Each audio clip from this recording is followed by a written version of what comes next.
Hi, everybody. This is Steve with Financial Strategies Group, and we're doing our segment today on 40s and 50s, kind of the pre-retirement stage. And we're lucky enough to have Keith and Barb here with us today. And if you guys don't mind introducing yourselves. Sure. I am Barbara Davis. I am a paralegal at the law firm that actually has a very close relationship with Financial Strategies. So it's great to work with them. I am Keith Davis. I'm a sealer technician at, I guess it's Stellantis now, and I'm a freelance kind of landscaper.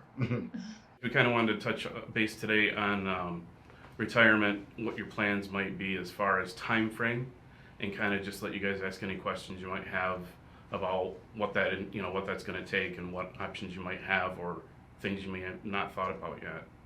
Since I recently turned 50, I am very interested, and we actually have just started talking about what that sort of means, for the next 15 years of life, pre-retirement, like you mentioned. Sure. And how we should sort of bullet point plan some things out between now and then.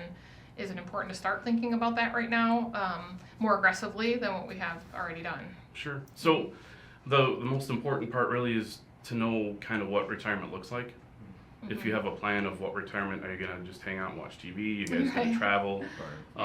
Those are important to know so that your plan of retirement will change how you invest and what you do to get there. So with your job, Keith, if you were able to retire earlier than say 62 or 65, which is the early Social Security, Right. I don't know, but do you have a hobby or something where you could also take either what you do for work or a hobby and turn that into money to Actually, subsidize? Yes, I have a landscape business on the side. Okay. So, and brings an extra income in also. Okay, so recently as we're meeting with folks, we realized that there's a lot of people that have something outside of work that they do that could also bring in income if they're able to retire early, like if you were to get a 30 and out where you're at, or if you were able to retire, say at 60 and do something else, you could always supplement until you hit Social Security. Because if you do anything before 59 and a half with anything through work, any 401ks or retirement plans, you get penalized on top of income tax. Oh, okay. So you want to make sure if you're going to retire prior to that, there's another bucket of cash that you can work off of until you're able to work on your retirement funds and then eventually Social Security. Right.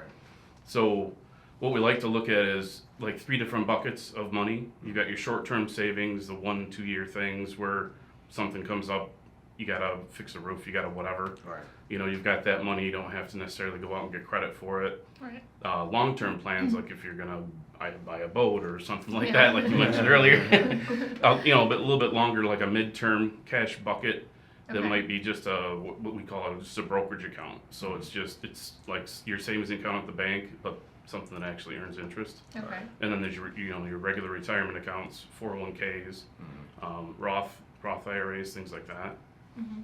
So we look to try and cover those 3 buckets. Okay. And in order of, as you get closer to retirement, you want to change how much money is going into each bucket. They kind of reverse when you get closer to retirement. You're going to pull earlier, so you want that bucket to be a little bit heavier, and then you kind of work backwards in those buckets. Right. So if you're able to contribute at work and get a match, that's huge. You always want to get a match. It's free money. Right. Absolutely. And then if your retirement plan offers really good investments inside of it, it may not be necessary to have anything outside of work.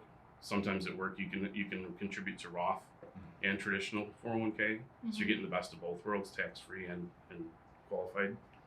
So those things are really important to kind of push now, because that 10-15 years will go pretty quick. Right. It will. Yeah, that's why I was thinking about it, and I don't feel like I'm in that age bracket, but to be realistic and think about it early.